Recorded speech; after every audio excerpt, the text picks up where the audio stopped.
bukas ang aking unang pahina. Ikaw ang laging iniisip at wala ng pahinga. Ang pagtingin ko sa iyo malalim paso sa balon, kasing tigas rin ng bato kaya hindi ko matanong. At sa tuwing mabanggitin ang salitang mahal kita, sinasa puso ko pa lang ay akin ang damang-dam. Kaya hindi ko na inisip ang ikay mapasa akin. Kung sasaktan mo lang ako at yung paluluhain, pero kung hindi ganun ang kahahantungan, ihahatid ka sa palasyo ko at pagsisilbihan dahil ako yung prinsipe, ikaw akong prinsesa. Pangako sa iyo hindi ka na mag-iisa, kasi nga mahal kita. Ito ay di na magbabago, ang pagmamahal ko sa iyo ito ay totoo.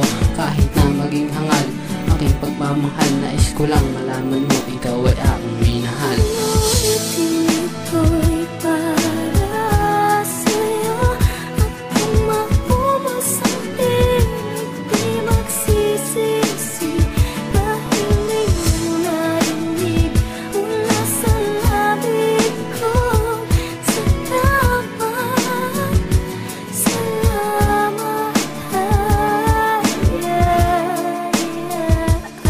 Pero kung hindi ito ang tamang panahon para sa ating dalawa, na tayo ay magsama, kakalimutan kong lahat ang aking problema.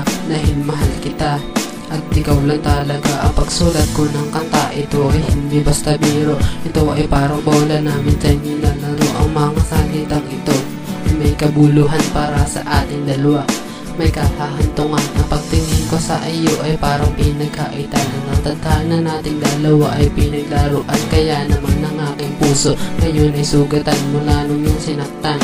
Ako ay sugatan, hindi na rin muling aasa na ako ay mahalin. Kung ang turing mo lang sa akin, kaibigan mo pa rin. Ako hindi isang laro na yung pag-iisipan, pagkatapos bastusin ka agad tatalikuran.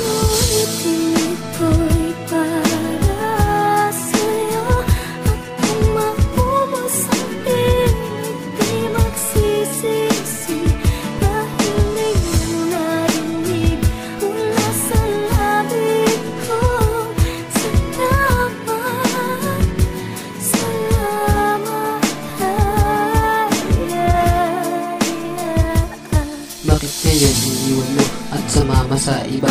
Kay tagal na panahon nakalimutan na kita. Sa pagbangon ko ngayon humakbang na wala ka na. Naitama kong mali sa'kin ngayon, malino na hindi ka para sa'kin at ako'y hindi sa'yo.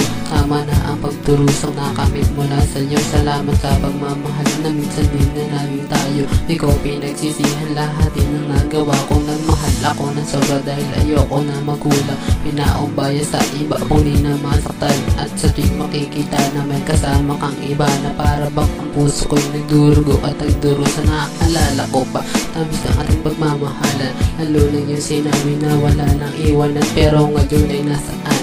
Ako ay luhaan, ang puso kong ito ay hindi mo mag-isa sa kawalan.